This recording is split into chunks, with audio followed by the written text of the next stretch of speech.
Bien, camarades, si vous voulez bien, nous allons commencer Merci.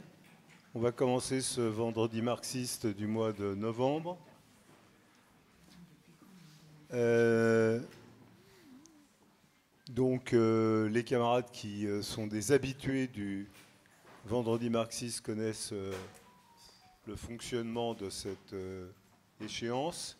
Pour les autres, je rappelle qu'on va introduire la discussion sur plusieurs sujets d'actualité et qu'ensuite, comme d'habitude, nous ouvrirons la discussion à la fois sur ce qui aura été exposé et éventuellement sur d'autres questions que vous voulez soulever. Alors ce soir, il y a plusieurs thèmes prévus dans l'introduction à la discussion. Qui sont liés à l'actualité. On avait prévu initialement d'ouvrir la discussion sur les raisons de la haine de classe contre les régimes de retraite par répartition, et on a maintenu évidemment ce thème qui sera présenté par Christelle. Compte tenu de l'actualité de la crise politique aux États-Unis, du résultat des élections d'il y a 10 jours, Camille nous entretiendra sur cette question. Et puis, parce que nous sommes en campagne en direction de la jeunesse, sur la question en particulier des étudiants qui ont faim, pour reprendre le thème de la campagne, le camarade Maël reviendra sur les développements de cette campagne et j'ajouterai quelques mots de commentaire sur la situation générale. Après quoi, enfin, une fois ayant écouté tous ces exposés pénibles et laborieux, vous aurez la possibilité de vous exprimer librement. Voilà. Sans attendre, la parole à Christelle. Pour le premier exposé, pénible et laborieux. Moi, je suis chargée de revenir sur le thème initial de cette séance du vendredi marxiste, c'est-à-dire pourquoi cette haine de classe contre les retraites ouvrières. D'abord, il faut revenir sur le fait que les retraites n'ont pas toujours existé en France. La sécurité sociale, et donc les retraites, c'est près de 2 siècles de lutte de classe acharnée, sur laquelle je vais revenir. Et les retraites, elles ont un rapport étroit avec le processus qui constitue la classe ouvrière comme classe.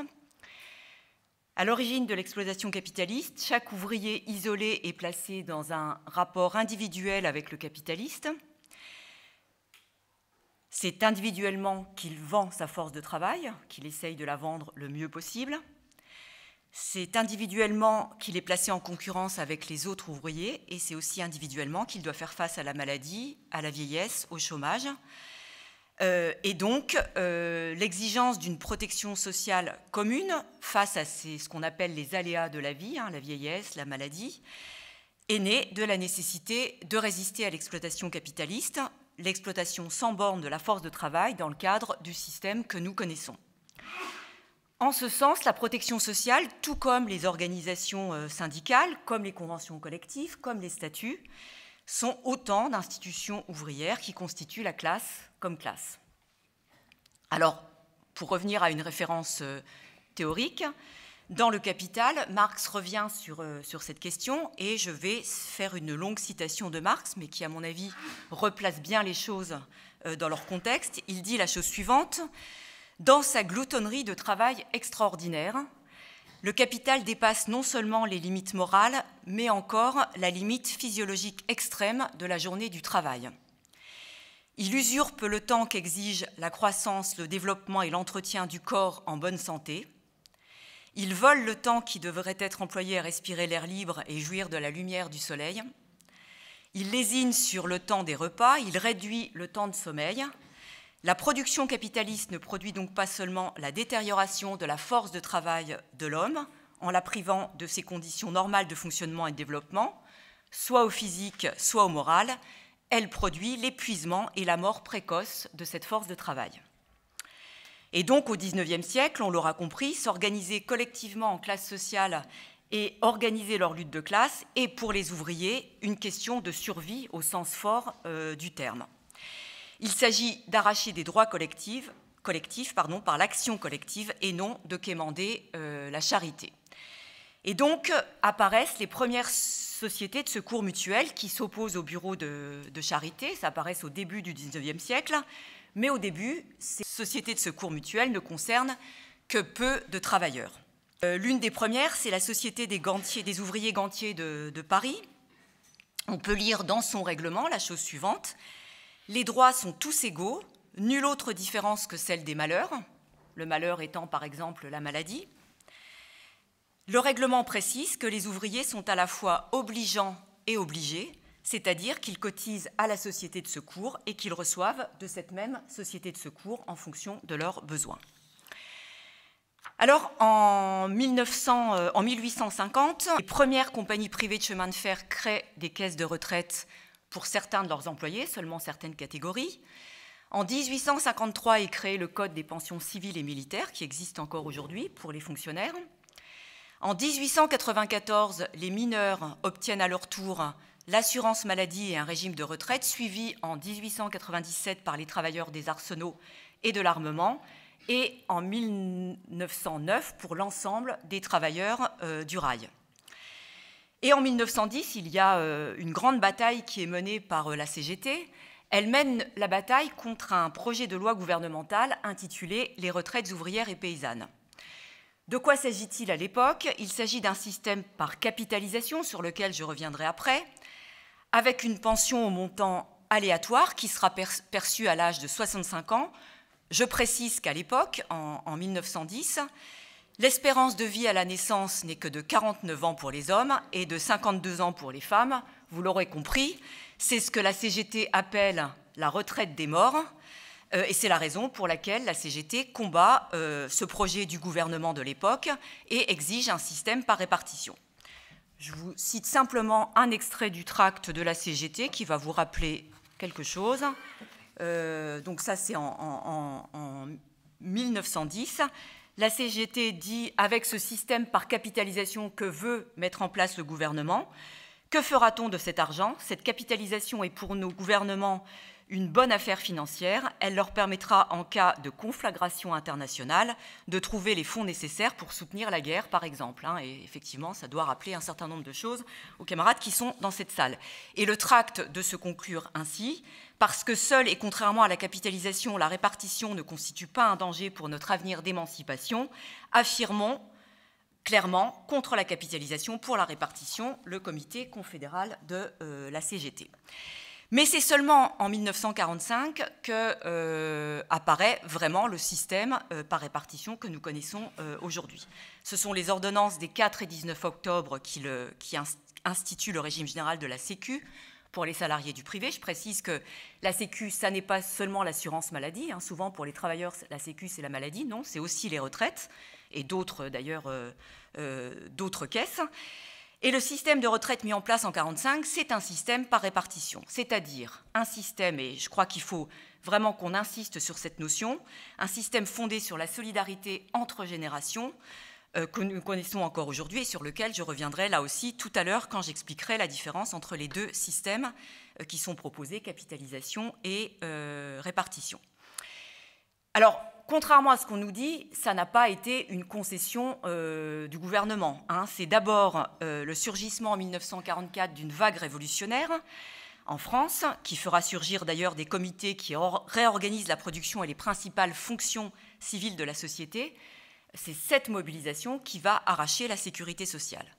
Et il faut le dire, à l'encontre de ce mouvement, les dirigeants du PC, comme ceux de la SFIO, font tout pour aider l'État à reconstituer un appareil d'État. C'est la période où, la grande période où Maurice Thorez, qui est à l'époque secrétaire général du PC et ministre d'ailleurs d'État du gouvernement de De Gaulle, explique aux travailleurs que la grève est l'arme des trusts et qu'il faut d'abord produire et revendiquer ensuite. Mais la poussée révolutionnaire, elle est telle en 1944 que pour sauver son pouvoir politique, la bourgeoisie, prenant appui sur la trahison des organisations ouvrières, doit faire des concessions et en particulier, elle va concéder la sécurité sociale. Les ordonnances de 1945, malgré les limites qu'a apporté le gouvernement d'union nationale dont je viens de parler, sont issues directement du programme élaboré en 1943 par la CGT qui a été reconstituée clandestinement. Et le plan initial de la CGT prévoyait notamment la gestion de la sécurité sociale par les seuls représentants des salariés. Mais les ordonnances de 1945 ne reprendront que partiellement les dispositions du plan qui a été élaboré par la CGT, et en particulier l'alliance des partis bourgeois et des partis ouvriers au sein de l'Assemblée consultative aboutit à rejeter un point essentiel du plan, la gestion de la sécurité sociale par les seuls représentants des travailleurs. Et le Conseil national de la résistance, dont vous avez sûrement beaucoup entendu parler, y substituera la formulation suivante: la gestion appartient aux représentants des intéressés et de l'État. Donc les représentants des patrons, les représentants des salariés et les représentants de l'État. Et depuis 1945, c'est pour ça que je disais que c'était 2 siècles de lutte de classe effrénée, depuis 1945, tous les gouvernements ont tenté de remettre en cause le système de la sécurité sociale. Citons notamment, je ne vais pas tous les citer parce que ce serait beaucoup trop long, mais l'Aniel en 1953, ce qui déclenchera d'ailleurs une grève générale en plein mois d'août. Citons également De Gaulle en 1967, ce qui nourrira la marche à la grève générale de 1968. Juppé en 1995, Fillon en 2010, Macron et ses ministres en 2019 et 2023, avec les mobilisations dont tous se souviennent. Et la défense de cette conquête majeure a toujours été au cœur des grandes mobilisations de la classe ouvrière, et elle l'est encore aujourd'hui. En témoigne la mobilisation de millions en 2023 et la crise qui s'est ouverte depuis maintenant quelques semaines sur la question de la suspension des retraites, de la réforme des retraites à l'Assemblée nationale. Deuxième élément, le salaire différé. Et ça aussi, c'est une notion qu'il est important de bien connaître pour comprendre quel est l'enjeu de la remise en cause de la Sécu et des retraites. Le salaire différé, encore aujourd'hui, est au cœur de ce système. Le salaire différé, c'est quoi? C'est un système qui est élaboré et mis en place en 1945 avec les fameuses ordonnances dont j'ai parlé tout à l'heure, et qui institue en fait la centralisation d'une fraction du salaire dans une institution unique, la Sécu. S'agissant des retraites, ce salaire différé, c'est-à-dire les cotisations payées à la fois par les salariés et celles payées par les patrons, les deux étant une composante du salaire des salariés, eh bien, ce salaire différé est reversé immédiatement aux retraités qui perçoivent chaque mois leur pension. Et je dis bien immédiatement, c'est-à-dire qu'il n'y a pas de l'argent qui est utilisé par les fonds de pension, par exemple. Cet argent, il rentre dans les caisses et il en ressort immédiatement pour payer les pensions des retraités. C'est-à-dire que les actifs cotisent pour les retraités selon le principe fondateur de la Sécu, celui de la solidarité ouvrière. Et de ce fait, les cotisations gérées par les caisses de retraite échappent à quelque chose qui, bien sûr, est très important, c'est la spéculation. C'est de l'argent qui appartient aux travailleurs et reste en possession des travailleurs. Alors, jusqu'au milieu des années 70, les employeurs versaient à la Sécu quasiment l'équivalent d'un salaire net en cotisation dite patronale. Bon, si on regarde maintenant, regardez votre fiche de paye, vous verrez que ça n'a plus grand-chose à voir avec l'équivalent d'un salaire net. Pourquoi? Parce que depuis les années 70, les gouvernements successifs, de gauche comme de droite, ont développé une politique d'exonération de cotisations patronales qui aboutissent à ce qu'aujourd'hui, leur montant s'élève à, je crois, 75 milliards par an. 75 milliards par an qui sont, extraits des caisses de sécurité sociale, qui sont volés, en fait, par les capitalistes. À cela s'ajoute la mise en place de l'impôt CSG en 1990, qui a introduit, là encore, une autre notion, c'est la notion de la fiscalisation, c'est-à-dire qu'une partie de l'argent qui avant revenait à la Sécu passe désormais par le budget de l'État, qui peut décider d'en faire exactement ce qu'il veut, et certainement pas l'attribuer aux retraites des retraités. Alors on l'aura compris, le déficit du système de retraite dont on nous rebat les oreilles depuis des décennies, est une pure fabrication. Il suffirait que les patrons payent les cotisations qu'ils doivent à la sécurité sociale et notamment à la caisse de retraite pour que le régime soit hyper positif et permette de soigner les travailleurs en fonction de leurs besoins. L'estimation qui est faite par les capitalistes eux-mêmes, c'est qu'il y aurait 5 milliards d'euros de déficit en 2025. Bon, ce qui comparait aux 75 milliards d'euros par an dont je viens de parler, avouez que quand même, il n'y a pas photo. Hein, c'est une goutte d'eau par rapport à ce que doivent les patrons aux caisses de retraite et à la Sécu en général. Troisième élément, ce prétendu déficit, il a un seul objectif, passer d'un système par répartition à un système par capitalisation. La répartition, je l'ai déjà dit, c'est quand les cotisations des actifs sont immédiatement reversées aux retraités sous la forme de pension. C'est la solidarité entre actifs et retraités. Les cotisations sont gérées par la CNAV, c'est-à-dire la Caisse nationale d'assurance vieillesse. Merci. La capitalisation, ça n'a strictement rien à voir. Chaque travailleur place de l'argent sur un compte, c'est donc de l'épargne individuelle, gérée par un organisme financier, en principe à fonds de pension, jusqu'au moment du départ à la retraite. Et au moment du départ à la retraite, eh bien, il va toucher l'argent qu'il a mis de côté pour se préparer sa retraite. Avec toutes les incertitudes et tous les risques que cela comporte, hein, on se souvient en 2008 de la faillite des fonds de pension aux États-Unis qui ont ruiné des dizaines de milliers de retraités qui ont tout perdu hein, du fait de la faillite des fonds de pension. Alors, quel est l'enjeu pour les capitalistes? Eh bien, l'enjeu, ce sont les 470 milliards d'euros, hein, dont on parle depuis maintenant un certain temps, notamment dans la Tribune des travailleurs, c'est-à-dire le coût public des retraites.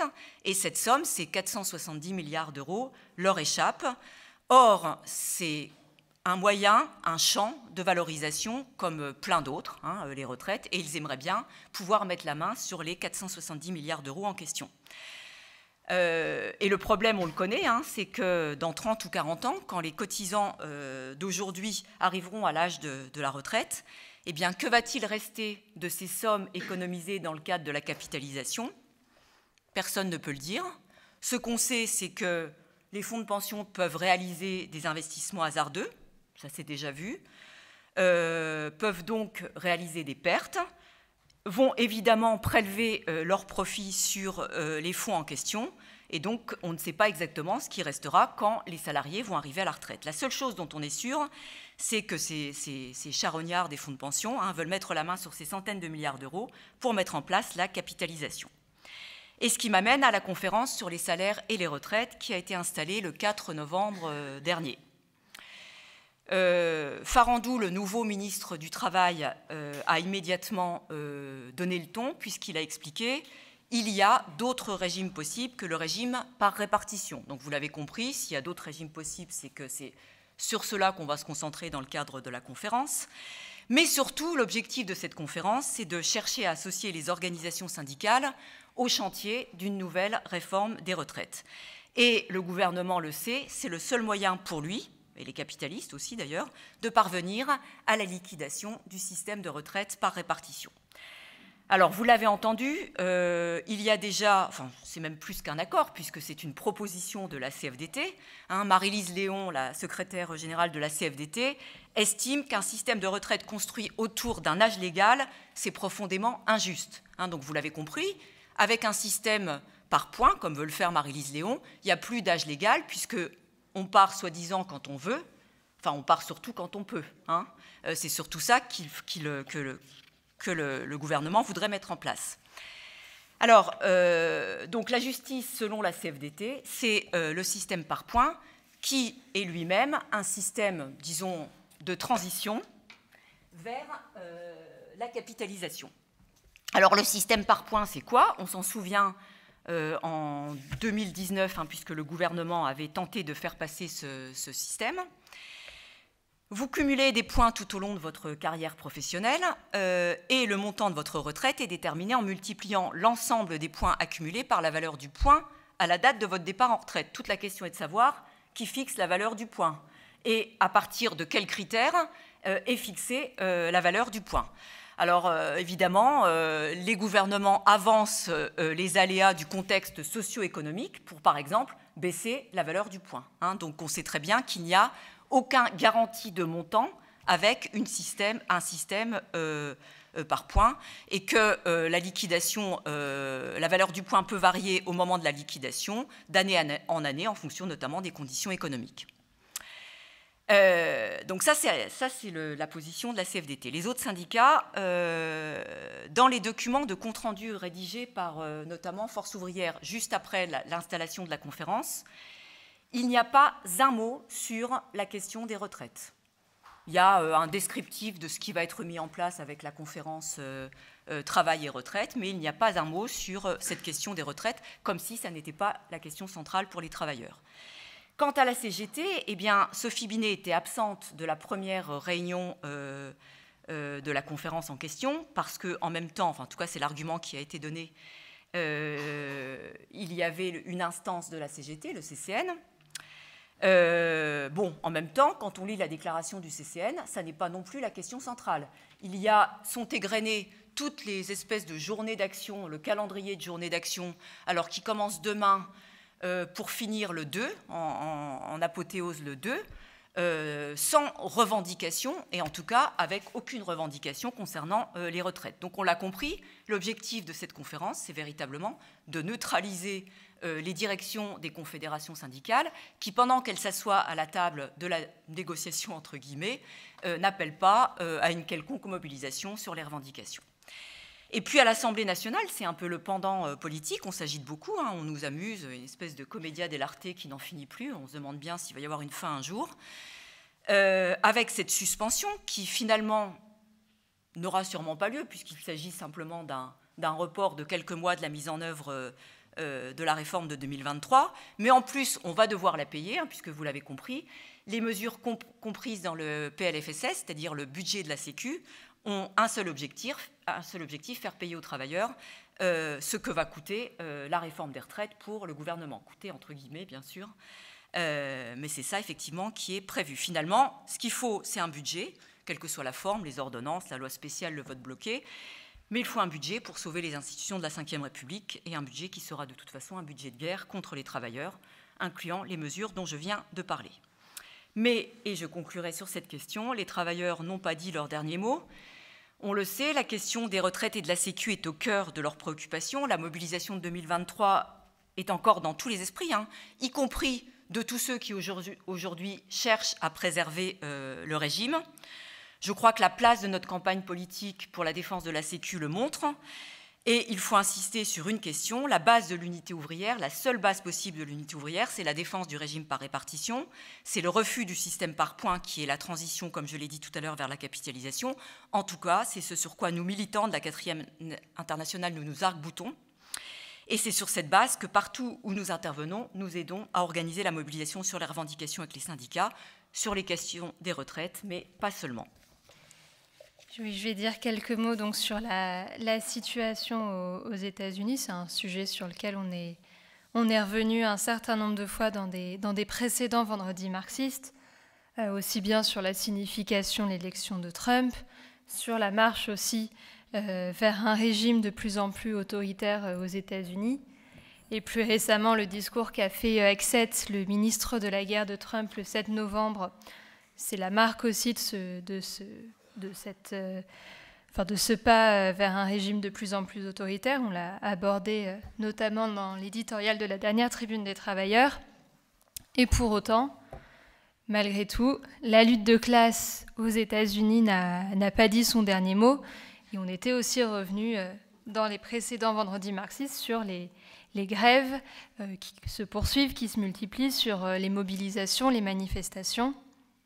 Et je voudrais revenir ce soir sur un élément qui est l'élection de Zohrab Mamdani à la mairie de New York, qui est une expression, certes une expression très déformée, mais une expression de cette lutte de classe aux États-Unis. Pour rappel, même s'il me semble qu'on avait parlé de Mamdani déjà dans des précédents vendredis marxistes, c'était le candidat du Parti démocrate à la mairie de New York. Il avait remporté la primaire démocrate en juin. Mamdani, il est donc membre du Parti démocrate. Il est membre d'un groupement qui s'appelle DSA, Democratic Socialists of America, qui est censé être l'aile gauche du Parti démocrate. Et il s'était présenté sur un programme qui contenait un certain nombre de mesures, un programme avec un contenu social. Il y avait notamment la question du gel des loyers, de la gratuité des bus, la gratuité de services de garde d'enfants, des enfants jusqu'à 5 ans. Alors un programme qui a rien de révolutionnaire, certes, mais qui, dans les États-Unis de Trump aujourd'hui, apparaît quand même très progressiste, et qui apparaît aussi progressiste du fait qu'aujourd'hui, la classe ouvrière américaine, elle est quand même confrontée à une crise économique très importante. On vient là-dessus, je crois, il y a 2 semaines dans la Tribune des travailleurs, mais sur le fait que du fait de l'inflation et de la hausse des prix, il y a un certain nombre de familles, de travailleurs aujourd'hui qui se retrouvent confrontés à une pauvreté de plus en plus importante aux États-Unis. Et donc dans ce contexte, les mesures, même ces quelques mesures plutôt simples proposées par Mamdani, elles pouvaient attirer un grand nombre de travailleurs et de jeunes. Alors pourquoi est-ce qu'on dit que c'est finalement cette élection une expression très déformée de la lutte de classe aux États-Unis? On ne le dit pas parce que, contrairement à ce que certains affirment, l'élection de Mamdani, ça serait la victoire du socialisme à New York. Déjà, il vient juste d'être élu, donc pour l'instant, son programme, encore déjà faut-il qu'il arrive à l'appliquer quand il prendra ses fonctions, mais c'est même pas sûr qu'il le fasse. Bon, c'est ce que disent Trump et ses alliés qui ont parlé de Mamdani comme étant un marxiste. C'est aussi ce qu'a dit toute une partie de la gauche en Europe qui s'est réjouie de l'élection de Mamdani, qui serait donc l'expression de l'arrivée du socialisme à New York. Bon, encore une fois, le programme de Mamdani, c'est des mesures sociales, mais c'est un programme qui ne remet en aucun cas et à aucun moment le système capitaliste, qui ne remet en cause nullement, ce système qui est fondé sur la propriété privée des moyens de production. Là-dessus, il faut être clair. Mais alors pourquoi est-ce qu'on affirme que c'est quand même une expression déformée de la lutte de classe aux États-Unis ? Le marxisme, c'est une méthode où on part des faits et on les analyse, et il y a des faits qui sont aujourd'hui incontestables quand on regarde le détail de cette élection. Et un fait qui est incontestable, c'est la mobilisation d'un grand nombre de travailleurs et de jeunes. On le voit d'une part si on prend les chiffres des résultats de l'élection. Mamdani, il a été élu avec plus d'1 million de voix. Et ce qu'on expliquait dans le journal cette semaine, c'est la première depuis 1969 qu'un maire de New York est élu en dépassant la barre des 1 million de voix. Ça se voit aussi quand on regarde les chiffres sur le fait qu'il y a eu plus de 2 millions d'habitants de New York qui sont rendus voter. Quand on compare à la dernière élection, il y avait un peu plus d'1 million de personnes qui étaient votées. Donc ça montre bien qu'il y a eu une vraie mobilisation autour de ça. Et l'élément le plus important et le fait marquant, c'est qu'il y aurait près de 100 000 personnes qui auraient mené la campagne de Mamdani. Des travailleurs, des jeunes, des personnes qui viennent aussi de groupes opprimés aux États-Unis, qui ont pris part à la campagne dans des diffusions, dans des porte-à-porte, dans du démarchage par téléphone. Et cette mobilisation, elle est d'une puissance considérable parce qu'elle exprime la volonté de ces travailleurs et de ces jeunes de repousser l'offensive de Trump, de battre la réaction. C'est des travailleurs et des jeunes qui estiment que non, c'est pas la victoire du fascisme aux États-Unis et qu'on peut encore combattre, et qui agissent non seulement pour combattre et pour battre Trump à New York, mais qui agissent pour battre Trump tout court. Et ça vérifie ce qu'on a affirmé, c'est que certes, Trump a été élu, certes, il y a la marche à la réaction et la marche vers un régime de plus en plus autoritaire, mais enfin, la lutte de classe, elle suit son cours, parfois en prenant des voies très déformées, mais l'exploitation, elle entraîne la résistance à l'exploitation, l'oppression entraîne la résistance à l'oppression. Donc oui, il y a une mobilisation qui a un contenu social, parce que quand on voit la situation économique d'un certain nombre de travailleurs et de jeunes aux États-Unis, les quelques propositions que fait Mamdani, oui, ça entraîne un certain nombre de personnes. Et ça exprime donc quelque chose, et c'est une expression déformée de ce qui se passe sur le terrain de la lutte de classe, aux côtés de toute une série d'autres événements, les grèves qui se multiplient, les grèves qui se poursuivent et qui s'étendent. des grèves qui sont pour la grande majorité des grèves sur des revendications notamment salariales.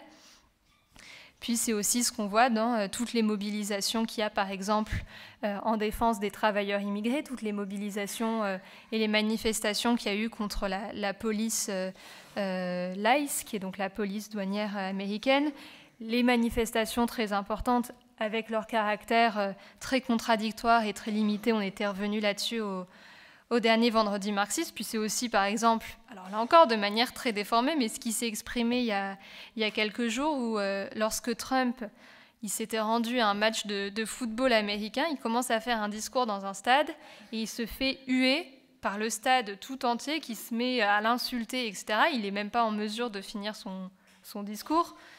Alors là encore, c'est un aspect très, très particulier, mais ça montre bien aussi la situation aux États-Unis et le rejet qui se fait grandissant.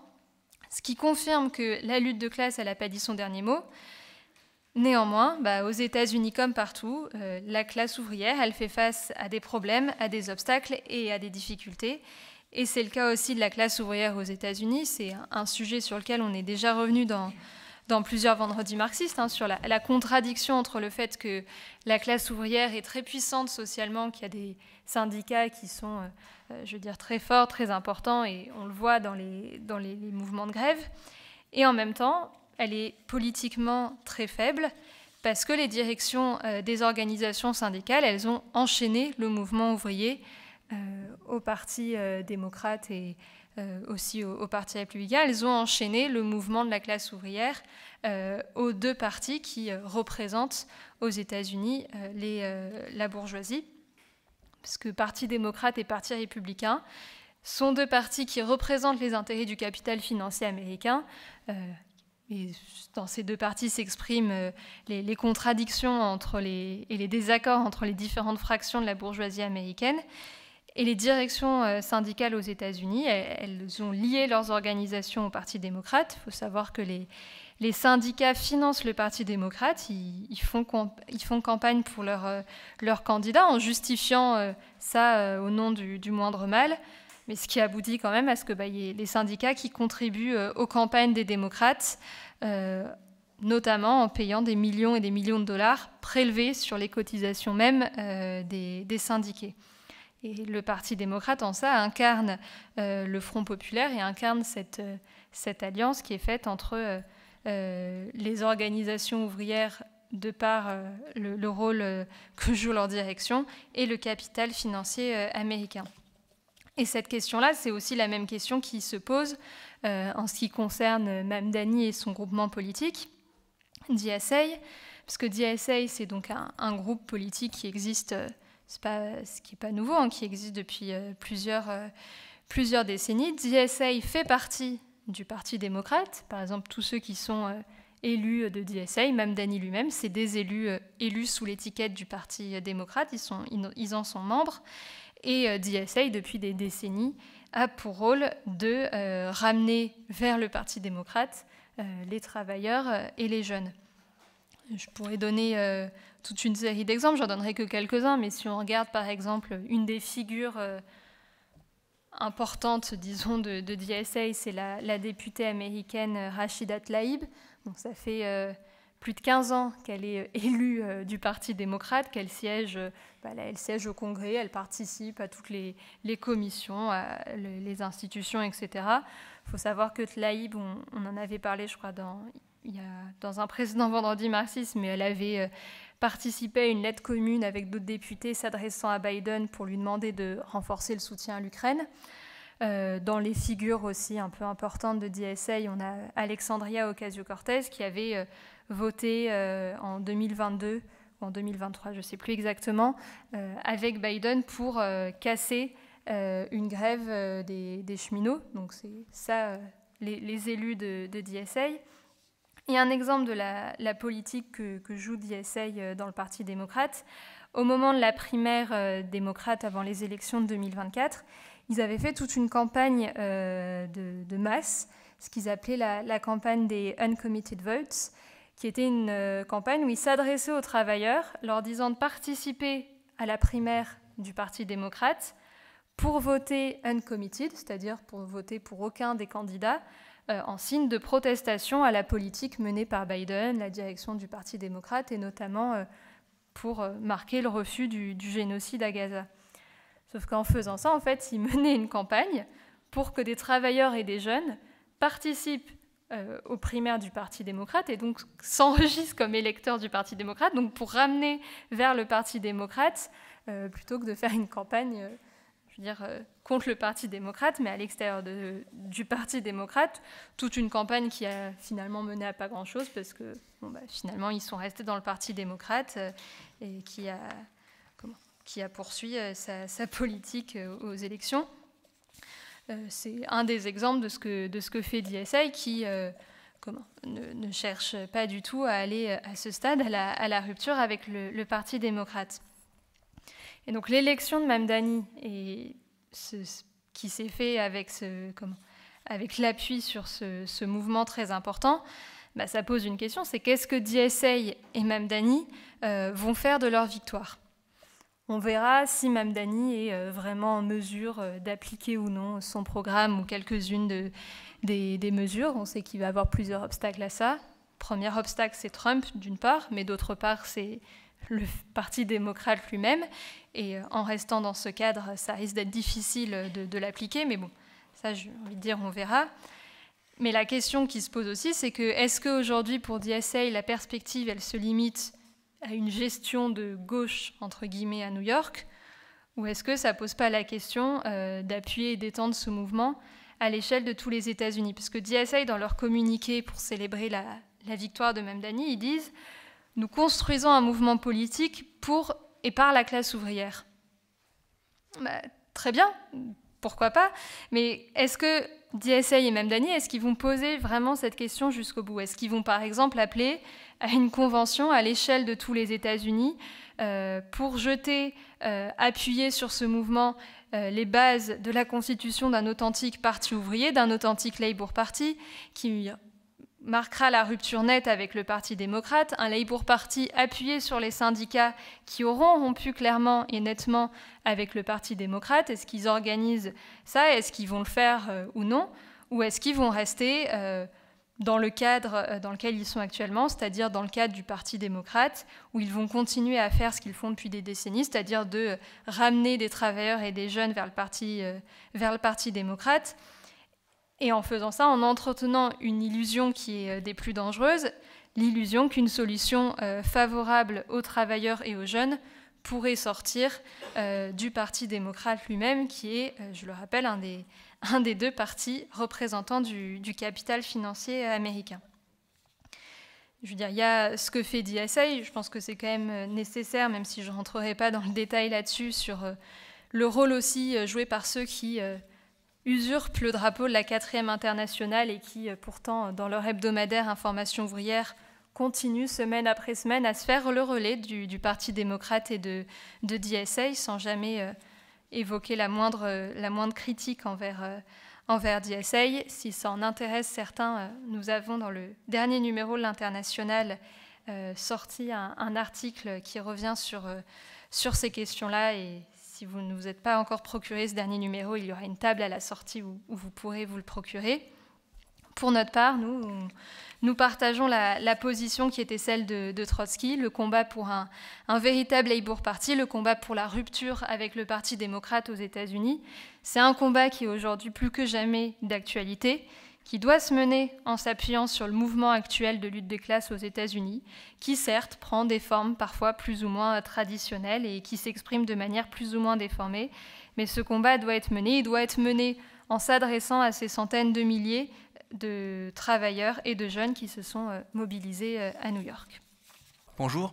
Alors, pour ceux qui n'étaient pas là au dernier vendredi marxiste, je rappelle que la Fédération des jeunes révolutionnaires 4e internationale a sorti le mois dernier un appel intitulé « En France en 2025, les étudiants ont faim ». Un appel qui appelle, comme son nom l'indique, partout à mener le combat pour nos droits contre ce gouvernement et contre ses plans de guerre. Cet appel propose la perspective d'une rencontre nationale le 29 novembre des différents délégués qui, partout, se bagarrent pour défendre les revendications de la jeunesse. À ce jour, il y a, les derniers chiffres, c'est 3021 signatures dans 40 départements français, 67 inscrits à cette rencontre, d'une trentaine de points d'intervention à Paris, à Strasbourg, à Lille, à Amiens, à Marseille, à Lyon, un peu partout. Alors dans un contexte où les jeunes sont plongés chaque jour un peu plus dans la misère et où tout le monde s'en fout. Dans un contexte dramatique pour la jeunesse, puisque dans la préparation qu'on fait de la prochaine tribune des travailleurs, on est enseveli cette semaine de photos de restaurants universitaires où les queues réunissent 150, 200, 300 jeunes devant les queues, parfois sur plusieurs étages, qui attendent leur repas. Et on sait que la plupart n'en auront pas, soit parce qu'ils n'auront pas le temps de faire la queue jusqu'à pouvoir manger avant de revenir en cours, soit parce qu'il n'y aura tout simplement plus de plats dans ces restaurants universitaires. Entre autres scandales, puisque par exemple à Paris, moi je suis allé au restaurant, je suis au restaurant universitaire régulièrement, et lundi, quand j'ai voulu y aller, ils nous ont dit « Ah bah, on n'a pas été livré cette semaine, parce que il y a ces jours fériés demain, donc on s'est dit que finalement, entre dimanche et mardi, c'était pas la peine que les étudiants mangent finalement. » Bon, et j'en ai fait plusieurs, hein, parce que je suis dans un quartier où il y a beaucoup de facs, donc je suis allé au Resto U en face de ma fac, je suis allé à un autre, partout c'était pareil, non, pas de plat aujourd'hui. Bon. Par ailleurs, de la même manière, les témoignages qu'on reçoit vont tous dans ce sens-là, des tupperwares qu'on se fait parce que finalement, même le resto U pour des non-boursiers, ça devient trop cher, ou pas assez nutritif, ou il n'y a pas assez à manger, donc on fait des tupperwares, on mange froid dans les couloirs de la fac. C'est aussi la situation qui est faite aux étudiants étrangers. Un témoignage qu'on a reçu, c'est qu'ils sont parqués dans une cité universitaire, où il n'y a quasiment que des étudiants étrangers, et il y a tellement de blattes dans toutes les chambres que les étudiants mettent comment on appelle ça, des couettes et des sacs sous chacune de leurs portes pour éviter la contagion des blattes. Donc, face à cela, ce sont ces jeunes-là que nous organisons grâce à cette campagne. C'est à cette jeunesse-là que s'adresse cette campagne, la jeunesse ouvrière affamée qui combat partout pour son droit à vivre et à étudier dans des conditions normales. Donc c'est pour ça que cette rencontre nationale, elle est d'une extrême importance. C'est la rencontre nationale qui a un objectif, organiser le combat de ces jeunes pour en finir avec cette politique pourrie, pour la défaire. C'est pour ça qu'on a fait une table jeune au fond de la salle, là, donc pour ceux qui sont intéressés. Il y a des bons d'inscription pour venir à la rencontre nationale du 29 novembre. Je vous invite grandement à vous y inscrire, à prendre aussi les quelques appels qui traînent et à les faire signer autour de vous. Merci. Bien, camarades, je voudrais dire juste quelques mots avant d'ouvrir la discussion sur ce qu'est finalement le combat de la 4e internationale. D'abord, le combat de la 4e internationale, c'est le combat de ceux qui considèrent comme anormal que les étudiants aient faim en France en 2025. Vous me direz, c'est basique, c'est élémentaire, mais c'est un concentré de la situation. Si même ceux qui ont la chance de faire des études, qui ont en principe la chance de faire des études, ne peuvent pas manger à leur faim, qu'est-ce que c'est que ce système ? Qu'est-ce que c'est que ce système qui décourage la jeune génération d'apprendre, puisqu'il n'est même pas capable de la nourrir ? Comment expliquer que les étudiants aient faim en 2025 ? C'est incompréhensible. Pour ceux d'entre vous qui appartenaient à une génération un peu plus ancienne, il y a 25 ans, les étudiants n'avaient pas faim.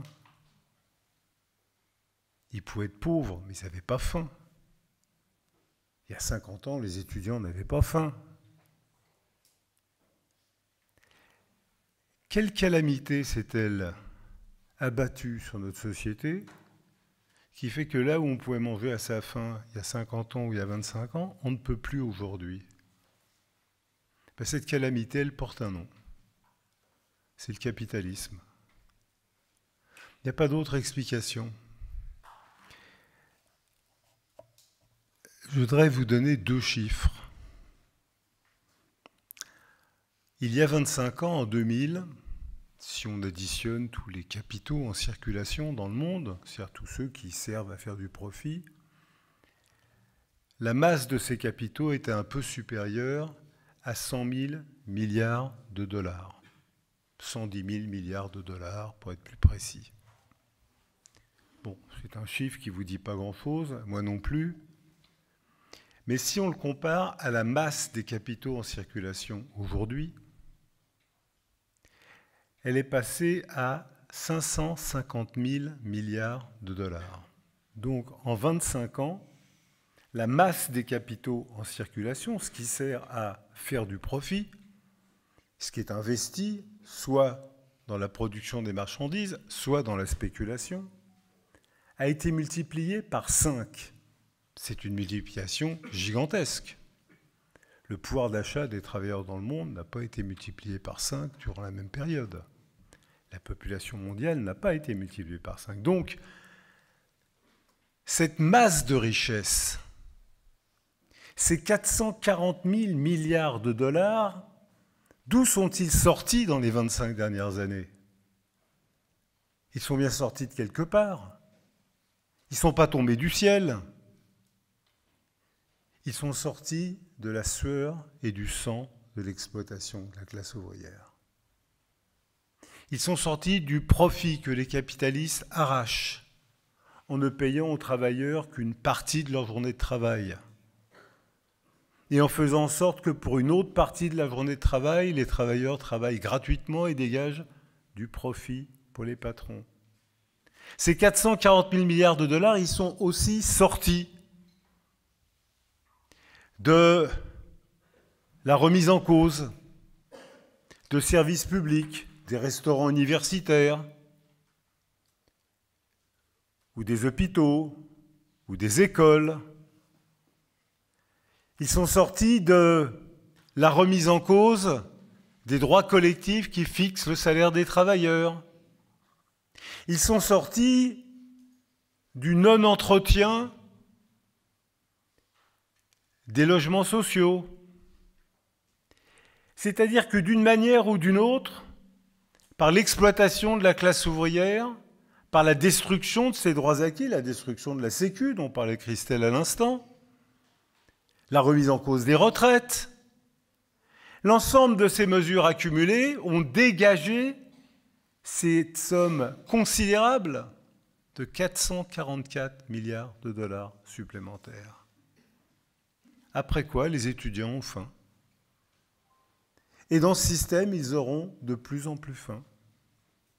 Et dans ce système, il y aura de plus en plus de blattes dans les résidences universitaires avant qu'on les ferme définitivement. Et dans ce système, les logements HLM s'effondreront faute d'entretien.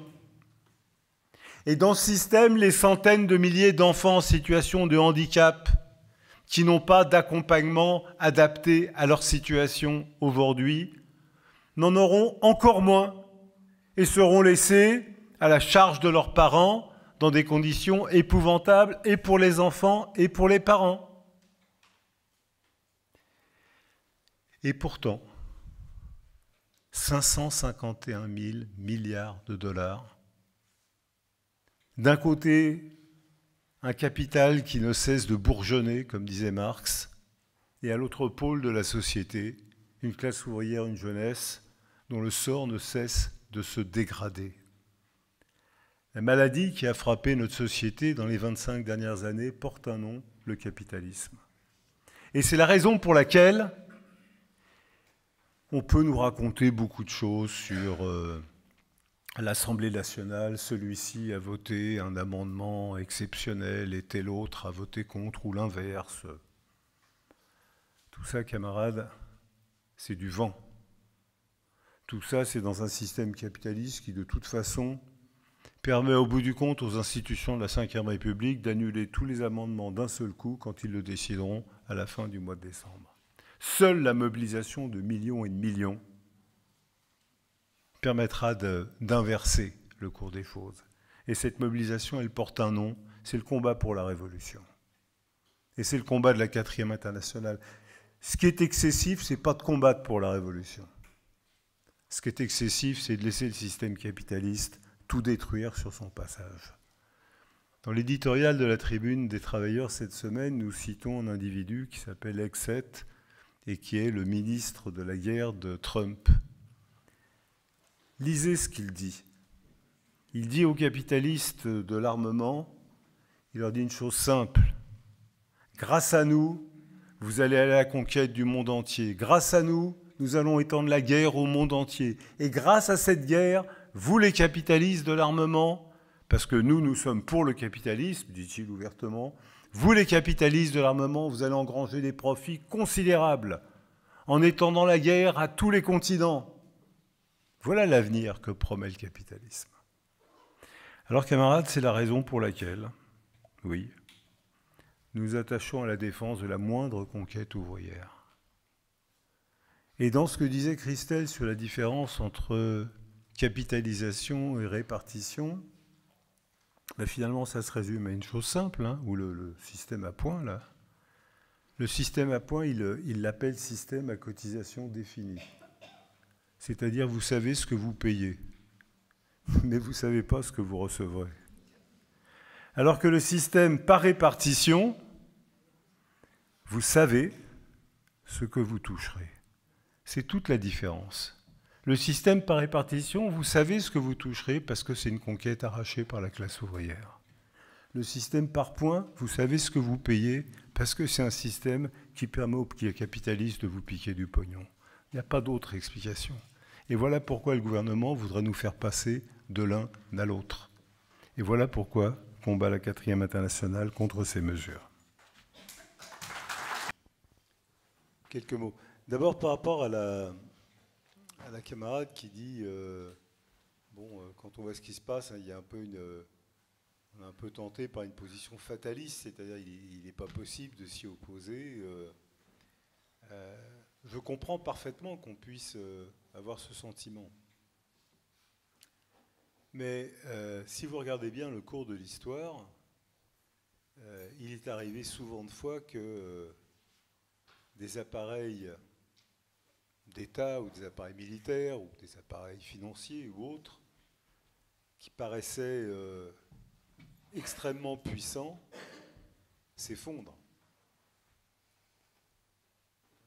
Pour les camarades de ma génération, nous avons commencé à militer à une époque où le stalinisme pouvait sembler tout puissant. Le mur de Berlin qui divisait l'Allemagne et l'Europe semblait ne jamais devoir être démantelé. Il est tombé. Et il n'est pas tombé parce que des gouvernements ont décidé qu'il tombait. Au contraire, quand il est tombé, tous les gouvernements, y compris le gouvernement de Mitterrand en France, etc., étaient terrorisés par le fait qu'il tombe. Il est tombé par la puissance de l'aspiration des travailleurs et des jeunes d'Allemagne à en finir non seulement avec le stalinisme, mais en finir avec la division. Quand l'impérialisme américain, il y a une cinquantaine d'années, dévastait un pays qui s'appelle le Vietnam avec un défoliant extrêmement violent qui s'appelait le napalm, brûlant des populations entières. La disproportion entre le Vietnam et l'impérialisme américain était énorme. Et pourtant, camarades de ma génération, nous avons en mémoire le jour où l'ambassadeur américain à Saïgon a dû être évacué d'urgence par hélicoptère avant d'être chassé par les troupes vietnamiennes. Qu'est-ce qu'il avait fait tomber? Ce n'était pas un rapport de force militaire. C'est que dans l'intérieur même du peuple des États-Unis, la mobilisation au départ de quelques jeunes, puis de plus en plus de jeunes, puis de millions de jeunes, entraînant finalement les travailleurs, a rendu impossible pour l'impérialisme américain de poursuivre cette guerre. Et la combinaison entre ça et la résistance du peuple vietnamien a fait que le plus puissant impérialisme du monde a été obligé de partir à toute vitesse. Donc, il n'y a jamais de situation, jamais, qui soit, comment dire, donnée d'avance. Il n'y a jamais de situation dont l'issue est donnée d'avance. Et par conséquent, il est tout à fait fondé, raisonnable, de dire que la résistance des travailleurs et des peuples, de la jeunesse, peut bloquer la machine à détruire. Alors bien sûr, les obstacles sont considérables. Personne ne peut contester ça. Mais au bout du compte, pourquoi faudrait-il renoncer ? Pourquoi faudrait-il renoncer ? J'entendais un camarade dire quand on est retraité, on est peut-être plus directement concerné. Mais enfin, camarade, le genre humain, depuis la nuit des temps, a toujours progressé en se posant le problème non seulement de sa propre génération, mais des générations à venir. Et quand on se pose le problème des générations à venir, on ne peut pas être indifférent à ce qui va se passer. On ne peut pas être indifférent au fait de savoir si le genre humain va être détruit ou pas. On ne peut pas être indifférent au fait de savoir si nos enfants auront des retraites ou pas, un travail ou pas, de l'instruction ou pas. Personne n'est indifférent à ça. Ni les jeunes qui sont directement concernés, ni les plus anciens qui sont concernés par les générations à venir. Donc, non, aucun fatalisme. Le combat est difficile, c'est indiscutable. Le capitalisme utilise les forces productives et la science et la technologie toujours dans le sens de plus de destruction, c'est vrai. Et des dirigeants prétendument socialistes, prétendument communistes, prétendument syndicalistes, prétendument trotskistes, prétendument insoumis, tout ce que vous voulez, passent leur temps à tourner le dos à ce qui est contenu dans les programmes dont ils se réclament. Tout ça, c'est vrai. Et après ? Et au nom de tout ça, il faudrait que j'accepte que mes enfants, mes petits-enfants, n'aient pas à manger en allant à la fac. Il faudrait que j'accepte qu'ils aient plus de sécu, qu'ils aient plus de travail, qu'ils soient soumis à la guerre. Jamais on peut accepter, ni moi ni personne. Enfin, je parle des êtres humains conscients et civilisés qui, heureusement, sont la majorité de l'humanité. Donc, je pense que c'est en ces termes que la question se pose. Et dire ça, c'est pas faire preuve d'optimisme. C'est dire que le genre humain ne peut pas faire autre chose que de se battre pour sa survie. Et d'ailleurs, l'humanité ne s'est développée que dans la lutte permanente pour la survie du genre humain. Eh bien, cette lutte continue. Et elle prend aujourd'hui, à l'époque du capitalisme, elle revêt la forme de la lutte contre le capitalisme, qui détruit tout, qui détruit l'environnement, qui détruit l'emploi, qui détruit la civilisation et qui ne sait que développer des armes de destruction. Alors, ce que je dis là peut sembler peut-être disproportionné ou ambitieux, je ne le crois pas. Je crois au contraire que c'est une ambition élémentaire, basique, quand on a un être humain, de ne pas vouloir voir disparaître l'humanité. Et si la disparition de l'humanité est un risque qui est porté par un système qui s'appelle le système capitaliste, alors il faut abattre ce système pour que l'humanité puisse continuer à vivre. Et c'est pour ça que la réponse à toutes les questions que nous avons là, c'est l'organisation. Qu'est-ce qu'il faut faire pour que les étudiants puissent avoir à manger ? Il faut aller contraindre les responsables à prendre les mesures qui s'imposent. Comment les contraindre ? Maëlle l'a dit, des délégations, des pétitions, peut-être demain une manifestation nationale des étudiants et des lycéens en direction du gouvernement pour dire nous exigeons des mesures. Tous les moyens sont possibles dès lors qu'ils s'appuient sur la mobilisation de la masse de la population. Et ce que je dis là ne s'oppose pas évidemment au fait qu'il y a des associations qui font des collectes alimentaires, elles ont raison de le faire, et qui cherchent à subvenir au dénuement complet des étudiants en faisant des colis alimentaires. Tout ça est utile, mais ça ne résout pas le problème, on le sait bien, parce qu'il n'y a jamais autant de colis alimentaires que d'étudiants dans le besoin, etc., etc. L'autre remarque que je veux faire, c'est la chose suivante. Moi, j'entends la question que pose Jean-Claude sur le CCI ou d'autres courants, etc. Écoutez, le problème est simple. Dans cette société, si vous êtes révolutionnaire et que vous renoncez à l'être, alors vous vous engagez dans une dérive sans limite. On peut ne pas être révolutionnaire. Beaucoup de gens ne le sont pas.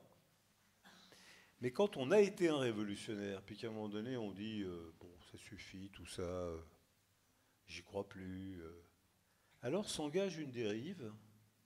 On est d'abord un semi-révolutionnaire, puis un quart de révolutionnaire, puis un réformiste de gauche, puis un réformiste du milieu. On ne sait pas où ça s'arrête. Et je voudrais donner deux exemples de cela. Un exemple historique et un exemple actuel. Historique, c'est que avant la Première Guerre mondiale, donc c'est très ancien, dans les grands partis socialistes qui existaient dans le monde, il y avait souvent une aile gauche, une aile droite. Enfin bon. Dans le Parti socialiste italien, l'aile la plus révolutionnaire était dirigée par quelqu'un qui s'appelait Benito Mussolini. C'était l'aile radicale. D'ailleurs, il s'appelait Benito parce que son père, qui était un socialiste très à gauche, s'était inspiré du révolutionnaire mexicain Benito Juárez. Donc c'était vraiment bien.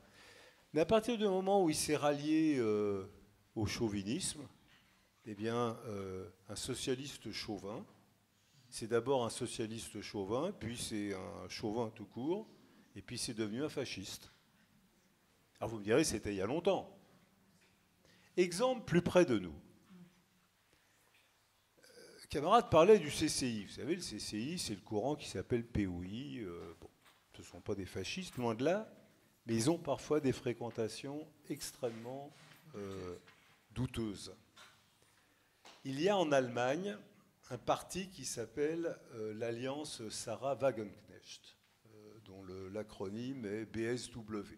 Sarah Wagenknecht est une ancienne dirigeante d'un parti de gauche qui s'appelait Die Linke et qui essaye de combiner une position de gauche avec la chasse aux immigrés. Hein, elle trouve qu'il y a trop d'immigrants en Allemagne et qu'il faut les virer. Vous voyez, donc c'est une position pour le moins équivoque. Les amis allemands du CCI sont rentrés dans ce parti, BSW. Mais ce parti, comme il est anti-immigré, qu'est-ce qu'il cherche? Il cherche à faire l'alliance avec d'autres partis anti-immigrés.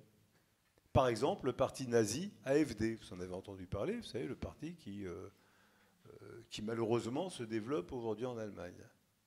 Et des pourparlers ont commencé entre les deux partis, le BSW de Sarah Wagenknecht et ce parti nazi, l'AfD, qui sont des vrais nazis,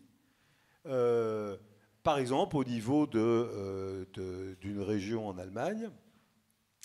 Ils ont commencé des négociations pour voir s'ils pouvaient éventuellement, dans le land de Thuringe, si l'alliance Sarah Wagenknecht pourrait éventuellement soutenir un gouvernement régional de l'AfD. Bon, alors vous me direz, ça c'est pas le CCI, finalement, ça ne les concerne pas. Sauf que le représentant du courant CCI en Allemagne, quelqu'un que personnellement j'ai bien connu naguère, il n'y a pas très longtemps, il y a 10 ans, qui s'appelle Werner Hude, justifie dans son journal cette démarche.